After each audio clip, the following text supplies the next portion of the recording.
Oye, si queréis, pasamos a las preguntas. No, tenemos un montón de temas a comentar, pero como ya nos hemos comido el Por tiempo... un día que teníamos temas Sí. y se cuela Philip. Pues, vamos a las preguntas. Si alguien de aquí quiere preguntar algo, adelante. Si no, pues podemos seguir con los temas y luego entraremos a los pitch. O empezamos. Bueno, preguntas de todo tipo, ¿eh?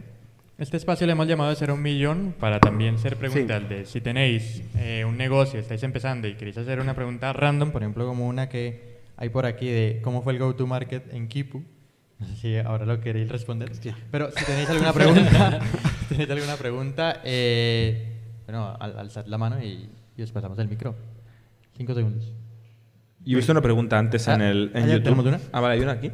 Mientras das el micro, contesto una de YouTube que preguntaba ¿cuántos de los 120 millones vais a gastar en la fiesta para celebrar la ronda?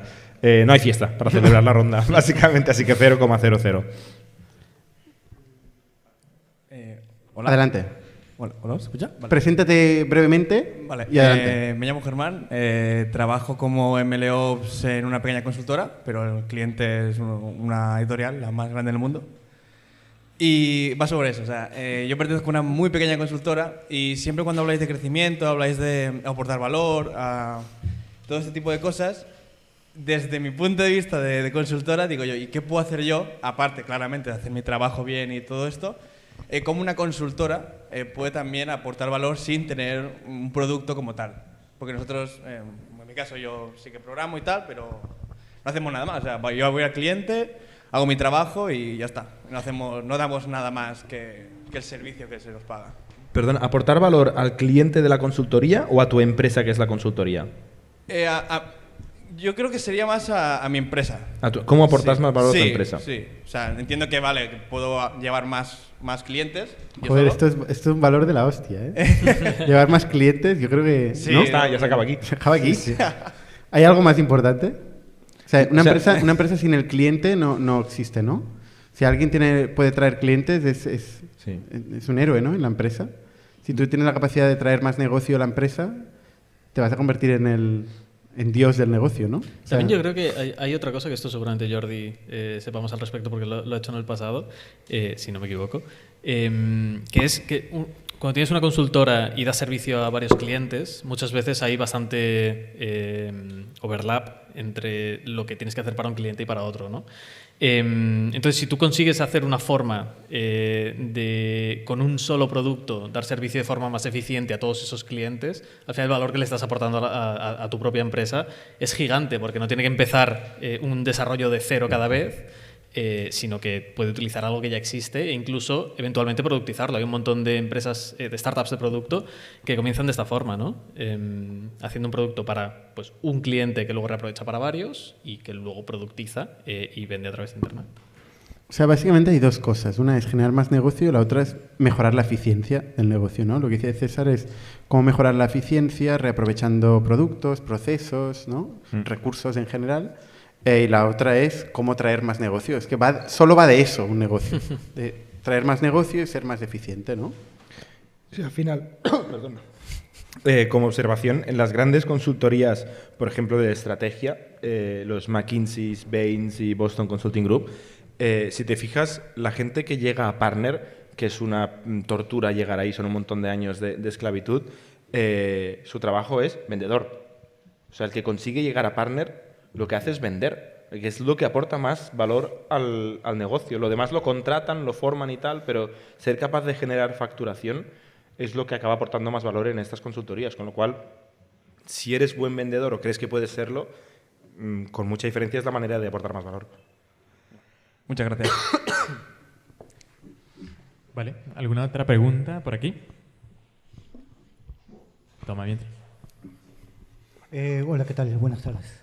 Quería consultarles acerca de, para armar un pitch deck, ¿qué es lo más importante que ve como un inversor a la hora de mirar? ¿Solo lo más importante es como, entre comillas, los números de la rentabilidad que se ve de la empresa o hay que tocar un poco más el corazón del empresario, digamos?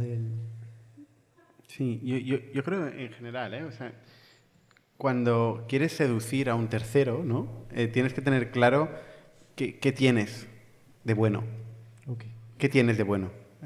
¿Qué sabes hacer, ¿no? ¿Sabes hacer un producto? O sea, ¿en qué fase estás? ¿Has construido un producto que es la hostia y que a la gente le encanta? Pues, oye, céntrate en eso, ¿no? O es que estás creciendo, sea cual sea el producto, te lo están quitando de las manos. Oye, pues aún mejor. Sí. Ya no es solo el producto, sino mira qué métricas tengo, ¿no?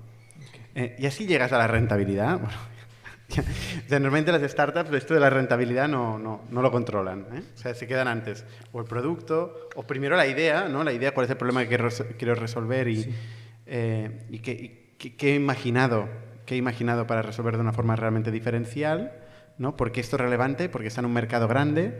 ¿Quiénes somos? Porque somos un equipo que puede hacerlo pasar. Y luego, pues a partir de ahí, todas las certidumbres. Si tienes un producto, pues mira, este es el producto, si estas son las métricas. Sí. Tú haces más DEX.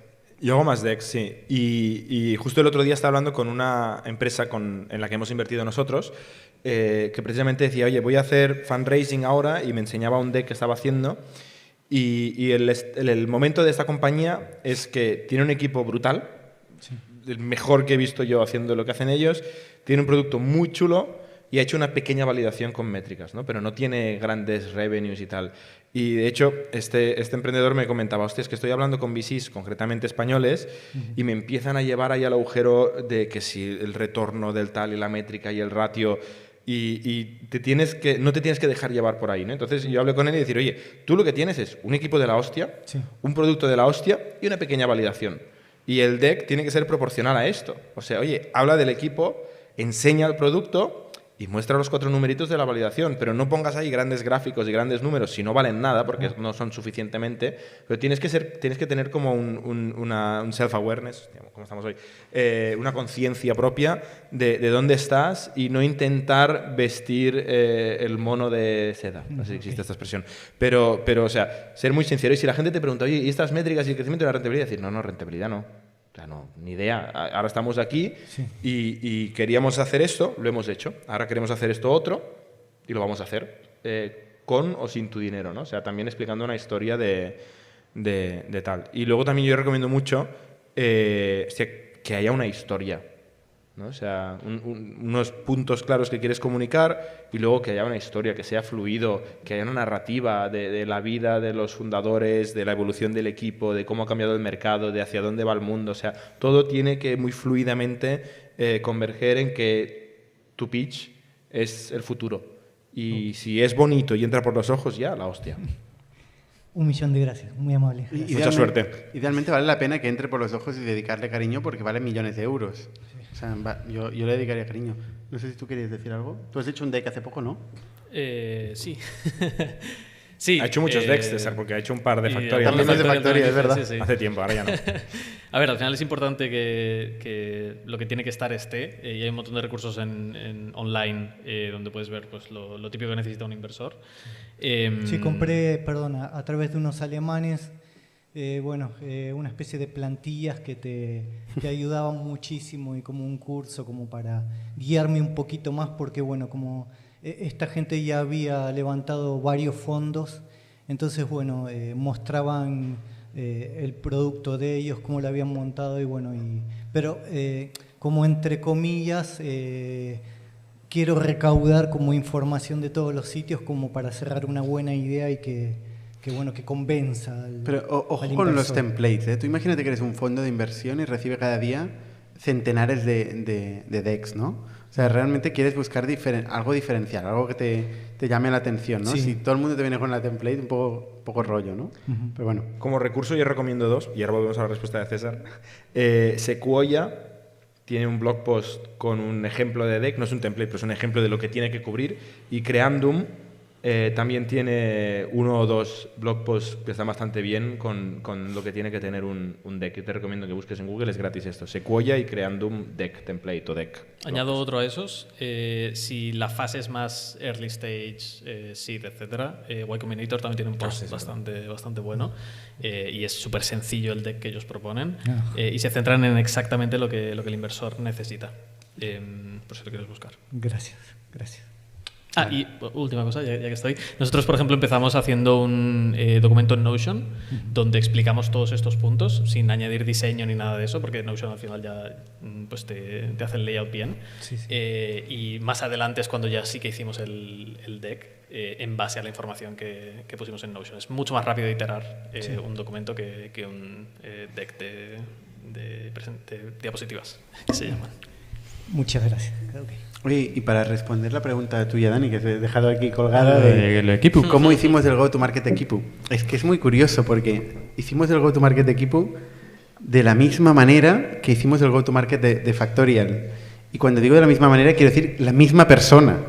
La misma persona hizo el go-to-market equipo y luego hizo el go-to-market de Factorial, que ha estado también aquí en alguna tertulia, Jordi Robert.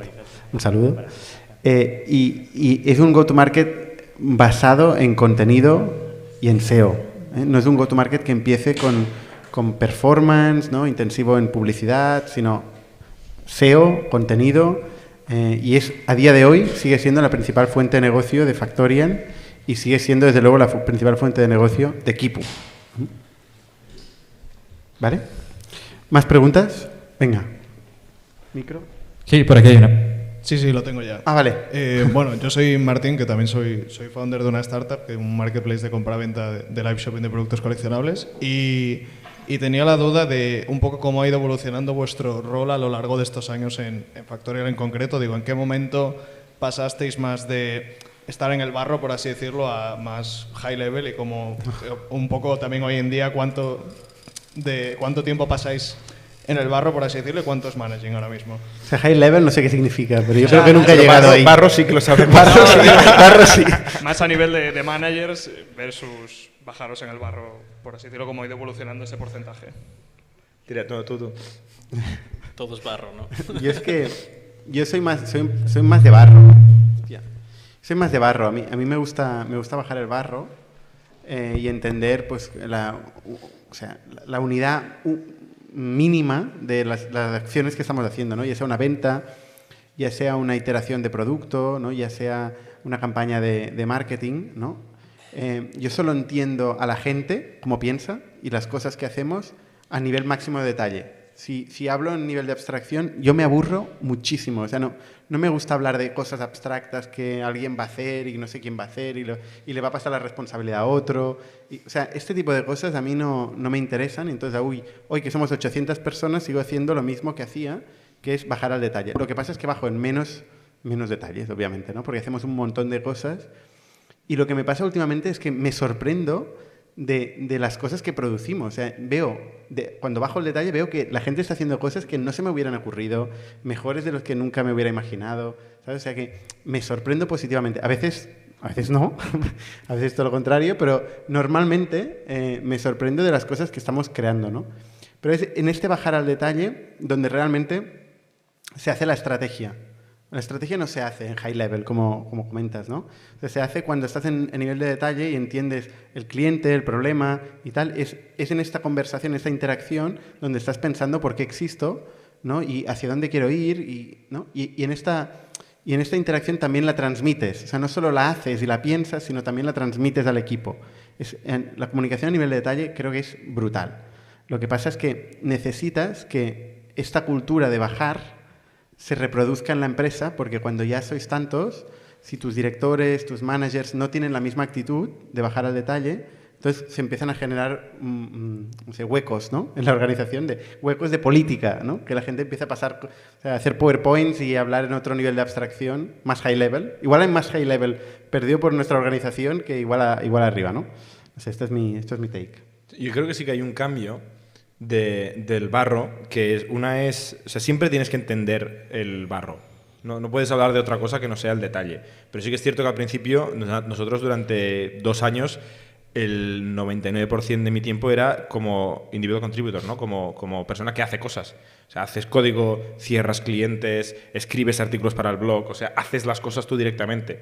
Yo creo que a medida que creces, hablas de esas mismas cosas, no de high level, pero no las haces muchas veces. Pero hablas de las mismas cosas. O sea, quizá no hablas del código, pero sí que hablas del problema del cliente que solucionas, hablas de la llamada con el cliente, con un vendedor o con un manager de vendedores o con un VP que tiene directores, que tiene managers de vendedores, pero hablas de la llamada al cliente, no hablas de teoría, ¿no? Siempre hablas de detalle, pero dejas de hacer muchas cosas. Yo creo que tú, Jordi, sigues haciendo muchas cosas tú. Demasiadas. O sea, no demasiadas, yo creo que es positivo. O sea, yo sigo haciendo muchas cosas yo, ¿eh?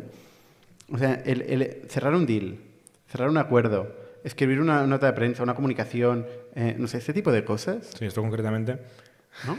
Sí, sí. Código no. Código no, esto ninguno de los dos. Que no te dejan, ¿no? Me han quitado. Ya hace mucho tiempo que dejé de programar. ¿Tú estás en el barro, César? Yo ¿O estás high level? solo veo barro yo. Nosotros también solo vemos barro, ¿eh? O sea, esto no se mejora. Y yo creo que hay una falsa esperanza de que no, ahora es duro, pero luego ya... No, solo se hace más difícil, sí. Sí, no, a ver, yo ahora, ya te digo, estoy con las dos mangas remangadas día a día. Cuando estaba en Factorial, sí que es un poco similar a lo que comentáis, ¿no? Yo sí que creo que acabas tomando cierto tipo de decisiones que son más, se podrían considerar más high level, ¿no? Al final, cuando hablas de la estructura de un equipo, cuando diseñas un equipo, no estás hablando del barro como se conoce comúnmente, ¿no? Pero sí que es algo que tienes que hacer cuando tienes una posición así. Pero aún así es esencial el bajar, pero ya solo por conseguir la confianza de tu equipo, de que sepa que no eres simplemente el gran estratega que les está diciendo lo que tienen que hacer, sino que eres capaz tú de bajar al máximo nivel de detalle, como comentas, y hacerlo tú mismo, ¿no? Al final es una muy buena forma de que te respete tu equipo. Y de entenderlo. Es que ¿cómo puedes tener una opinión si no sabes el detalle? Te sorprendería la cantidad de gente que puede... Ya, pero una buena opinión... Y hay que decir que hay una tentación enorme en caer a la abstracción, ¿no? A hablar de, yo qué sé, de eso, diseñar equipos. O sea, diseñar equipos, por ejemplo, mientras dices esto, es cuando vas creciendo se convierte en una cosa que pues, estás todo el día ahí dándole vueltas, ¿no? Puedes hacerlo todo el rato. Pues, exacto, ¿no? Y claro, dices, hostia, recupera el por qué estoy aquí desde el cliente, ¿no? Porque a mí me aburre este tipo de conversaciones. Hay que tenerlas, pero siempre partiendo de qué problema queremos resolver, ¿no? Hacia dónde queremos ir y por qué entonces pasa a ser un medio el organizar un equipo, ¿no? Y no tanto un fin. Hay gente que parece que su fin es la organización como fin, el management como fin, no para hacer algo, sino como fin. Nunca lo he entendido. Pero bueno, más preguntas. Dale. Buenas, yo me llamo Gisela y bueno, llevo 20 años dedicándome a los recursos humanos, nada que ver con Factorial, coaching ejecutivo y desarrollo de carreras, y espero pronto traeros un pitch con una idea nueva y que me podáis dar vuestro feedback, pero mi pregunta va un poco ligada a lo que preguntaba él. Y pasaréis de 800, imagino que con la inversión ahora siendo unicornio vais a pasar a 1500, o que el equipo va a ir creciendo. ¿Qué acciones vais a hacer, o si no estáis haciendo ya, para que la cultura no se diluya, para que mantengáis esa misma cultura de cuando erais 100, porque supongo que sois 800, pero imagino que la expansión va a ser a por lo menos 1000 o 1500 en X tiempo? ¿Qué vais a hacer ahí para mantener esa cultura que teníais cuando erais tan poquitos? Y si tienes propuestas o aprendizajes, estamos interesados. Tengo muchos. Yo compartir todo lo que queráis. Estaré por aquí porque me vais a ir viendo la cara. Luego te pregunto a ver si tienes aprendizajes para nosotros. Pero, o sea, lo has dado en el clavo, ¿eh? Yo creo que este es uno de los retos más grandes que tenemos nosotros concretamente, porque gente buena hay mucha. Pero meter 1000 personas buenas haciendo la cosa correcta en la misma dirección, sin pisarse y con el mismo objetivo, es extremadamente difícil. Ya hoy sufrimos. O sea, 800 ya son muchas personas. O sea, ya hoy nos damos cuenta de que hay gente que está haciendo una cosa que es contraria a la manera de ser de la compañía, o equipos enteros que están trabajando en una dirección que no está alineada con otro equipo, ¿no? Y por suerte nos damos cuenta y lo vamos rectificando y tal. Estamos aprendiéndolo constantemente. Nosotros intentamos sobrecomunicar, intentamos, como decía Bernat ahora, ¿no? Intentar quitar el cómo y bajar al por qué, ¿no? Decir, oye, la vida de nuestros clientes. Hablemos de esto, ¿no? ¿Cómo esto que estamos hablando ahora, sea lo que sea, mejor la vida de nuestros clientes? ¿En qué dimensión? ¿Y por cuánto? Y esto contra otras oportunidades es lo que tenemos que hablar, ¿no? Ese tipo de cosas como mantras que se acaban convirtiendo en casi religiosos, que aseguran que la gente no se pierda por las ramas o por las tonterías del cómo y del cuándo y del quién y del a cambio de qué y toda la burocracia política que podría aparecer. Un reto añadido nuestro no solo es que seamos 800 y seguramente seamos más en breve, sino que estamos 500 más o menos en Barcelona, aquí al otro lado de la calle, 80 en Ciudad de México, otros 80 en Sao Paulo, otros cuantos en Estados Unidos y luego un montón perdidos por el mundo trabajando desde su casa. O sea, mantener esa cultura a media distancia o a unos en persona, otros a distancia y tal, es un reto extra. Lo que te decía al principio, si tienes aprendizajes, encantados de escuchar. Y cuando vayamos aprendiendo, lo iremos compartiendo en el podcast de Factorial, que también tenemos un podcast donde compartimos todos los aprendizajes a nivel de management y de gestión de equipos. ¿Tenemos otra pregunta por allá? Hola, quería felicitaros por ser un nuevo unicornio en Barcelona, creo que es muy meritorio. Y tenía un par de preguntas al respecto. La primera, en lo que podáis contestar, es cómo os ha afectado a los socios fundadores la entrada de nuevos socios en el cap table, en lo que podáis contestar. Y la segunda es que cuando uno es un unicornio, ¿cuándo habéis adecuado hacer un primer cash out o un cash out importante? Vale, a la primera pregunta, nos ha afectado esta ronda como cualquier otra ronda, que es que tú tienes menos trozo del pastel. O sea, al final hay un concepto que es la dilución. Cuando tú haces una ampliación de capital, perdón, lo que haces es que creas nuevas participaciones, con lo cual en porcentaje te diluyes. Cada ronda que hemos hecho nos hemos diluido. Una cosa que es un poco antiintuitiva es que nos hemos diluido mucho menos en una ronda de 120 millones de lo que nos diluimos en una ronda de 400.000 euros. ¿Sabes? O sea, lo que cuestan los primeros euros, que por eso también como Business Angels, como inversor early stage, creemos mucho en esta etapa, porque el valor que aporta esa primera entrada que define la vida o la muerte es muy, muy valiosa, ¿no? Pero básicamente nos hemos diluido en porcentaje. Nosotros ya habíamos perdido la mayoría en el pasado, o sea, los fundadores no teníamos más de la mitad del cap table. Lo que sí que hemos defendido mucho es la autonomía y el control de la compañía a través del consejo. Nosotros seguimos teniendo mucha autonomía como empresa, tenemos varios socios diversificados que tienen cada uno un trocito del pastel e intentamos estar muy alineados con ellos para que siempre vayamos todos remando en la misma dirección. En cuanto a lo que decías del cash out, o sea, ahí al final hay un concepto que se llama el secundario, donde ahora está menos de moda. En otros años, antes de la bajada de la bolsa que ha habido ahora, se puso más de moda, donde tú, aparte de vender acciones como ampliación de capital, puedes hacer compraventas de la compañía. Esto es como cualquier cosa de submercado, depende del comprador. Típicamente esto es mucho más fácil de hacer cuando una empresa es rentable y ya tiene una estabilidad y una predictibilidad alta. Cuando todavía estás en una fase de venture capital, esto es mucho más raro. De acuerdo. ¿Y en algún caso habéis indicado las participaciones sociales para hacer las ventas a la vez o cada uno puede libremente vender? Indicado. ¿Para hacer las ventas? ¿Qué ventas?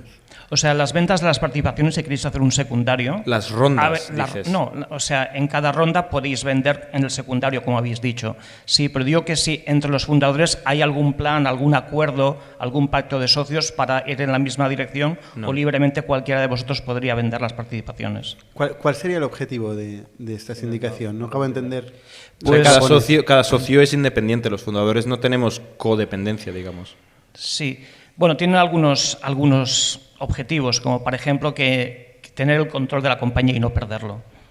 Una cosa que nosotros hicimos en su momento, que yo creo que es útil, es que nos reservamos un derecho como fundadores a tener adquisición preferente entre nosotros. De manera que teníamos la capacidad de, si un socio quería vender, pero otros socios no querían que se fuera a un tercero, tenían preferencia para comprarle este socio. No lo hemos usado, pero nos reservamos este derecho en una ronda, no me acuerdo ya cuándo, hace muchos años, y yo creo que es sano. Recomendamos mucho abogados buenos con experiencia en Venture Capital. Irónicamente, cuando se necesita más es al principio, que es cuando no te los puedes permitir, pero es cuando marcas las reglas de juego para el futuro. Y de cara a la governance de la compañía, al final es un contrato el que define la governance, ¿no? O sea, no hace falta generar un vehículo para tener cierta participación mayor que no sé qué. O sea, el contrato sobrescribe cualquier acuerdo, o sea, cualquier cosa que pueda determinar la Junta, ¿eh? O sea, todos los socios cuando entran renuncian a muchos de sus derechos como socios en favor de un contrato. Un contrato que termina las relaciones entre inversores y fundadores y todos los otros inversores. Nosotros tenemos casi 10 fondos ya, o 10, no sé, en el cap table, ¿no? Entonces, cada uno ha ido reservando derechos y luego ha ido renunciando derechos en las siguientes rondas, ¿no? Y eso se regula todo en el contrato. Pacto de socios. Pacto de socios y acuerdo de inversión, sí. Vale, última oportunidad para la última pregunta. Y pues si podemos tenemos ya- responsabilidad, esto no es asesoramiento legal, consultad bueno, con un total. abogado, etcétera, etcétera. Vale, última pregunta y pasamos al pitch to investors. Gracias. Lo primero, enhorabuena por la ronda. Y luego quería preguntaros un poco a nivel emocional o personal, ¿cómo afecta estar en esta etapa de hypergrowth, digamos, de hacer una ronda, de crecer mucho, de seguir creciendo? ¿Echáis un poco de menos los primeros días esos de ser 10 personas, de poder hacerlo un poco todo? ¿Estáis ahora más motivados que nunca? A nivel de ansiedad, de estrés, ¿cómo os lo tomáis? Si me podéis explicar un poquito. Gracias. O sea, hay mucha gente que lo dice, ¿eh? Que echa de menos los tiempos de 10 personas. Ya. Nunca lo he entendido. O sea, te pasas una travesía en el desierto no sé cuánto tiempo para conseguir algo y cuando empieza a crecer dices, ay, echaba de menos estos tiempos. No, al revés. O sea, es lo mejor que te puede pasar, ¿no? Es crecer, cambio cada día, cosas nuevas, ¿sabes? O sea, yo he pasado travesías en el desierto en algunas compañías que nunca pasa nada, ¿sabes? Dices, no, por favor, o sea, que pasen cosas, ¿no? Y nosotros llevamos 3, 4 años que pasan cosas cada mes y muchas cosas, ¿no? Y esto yo creo que es muy gratificante, muy interesante. A mí particularmente no me estresa porque es mi forma normal de vivir. Hay gente que sí que igual le estresa. Y no sé. Y a nivel también de el anuncio que hemos hecho ahora de la ronda y tal, en el fondo para nosotros es un poco old news, ¿no? O sea, ya hace tiempo que lo cerramos, pero también hace tiempo que sabíamos que seguramente lo cerraríamos. O sea, casi hace un año sabíamos que estaríamos más o menos... ¡Hombre! Bueno, ¿Cómo te has pasado? Yo la verdad es que yo ahora estoy pensando en dentro de un año y claro, Eso es verdad. Cuando la gente te escribe y tal, y dices, hostia, vale, ¿no? Tomas conciencia del momento, de hoy, de tal, ¿no? Pero yo estoy pensando en lo siguiente, ¿no? Entonces, desde este punto de vista no me ha afectado tanto. No sé, tú, Jordi, ¿cómo...? Yo sí que me estreso. No, yo te diría, la ronda no afecta. O sea, lo que sí que afecta es que hemos hecho mucho ruido esta semana. La verdad es que también nos agradecemos a todos los que nos estáis viendo. Nos habéis mandado un montón de mensajes de cariño y de soporte, de felicitaciones. Sí. Os agradecemos a todos porque os hace mucha ilusión ver el cariño, ¿no? Pero realmente fuera de esto, que es gratificante, que la gente te felicite y te dé cariño, la ronda no nos ha afectado para nada, ni emocionalmente, ni en ningún tipo, ¿no? O sea, al final hay un plan, en ese plan había capital, pues tenemos más capital para hacer ese plan. También hay personas, también hay clientes, también hay productos, hay estrategias, o sea, hay muchas cosas en ese plan. Es una pieza más de la fórmula, de la receta. Lo que sí que afecta mucho emocionalmente es la velocidad de crecimiento que tenemos. O sea, esto sí, la escala, lo rápido que dices, oye, ahora estoy intentando, pues desde mi job description, ¿no? Desde mi posición actual, aprender lo que tengo que hacer, y en menos de 6 meses eso ya se ha ido a la basura y es otra totalmente diferente, ¿no? O sea, esa velocidad, esa cantidad de cambio, que es lo fantástico de estar en una startup que crece rápido, pues tiene también unas consecuencias, es decir, hoy tienes que estar todo el día aceptando que lo que sabías, lo que por fin habías aprendido ya no vale para nada, vuelves a ser novato, vuelves a ser malísimo y tienes que volver a aprender desde cero, y es la gracia, pero afecta. Y yo estoy de acuerdo con Bernat que no he hecho para nada de menos los primeros días. O sea, imagínate estar en medio del Sáhara con este culito de agua y un sol de 60 grados, ¿vale? Y no ves nada alrededor. Son los primeros días. No los echo de menos. Ahora estamos en Barcelona con electricidad, agua corriente, calefacción, aire acondicionado. O sea, tenemos todo por hacer. Pero no he hecho nada de menos estar en el Sáhara con un culín de agua, que es literalmente la sensación que teníamos durante años, hasta que no empezamos a encontrar un negocio y empezamos a ser capaces de generar algo. Al principio era solo búsqueda. Es dura la búsqueda, también. Entendemos y empatizamos como inversores estas primeras etapas. Somos un ecosistema de startups tech de Barcelona, creadores de Camalún, Kipu y Factorial, entre otras. Ofrecemos más de 5.000 metros cuadrados de coworking a startups y organizamos eventos diarios para discutir negocio y tecnología hasta la saciedad.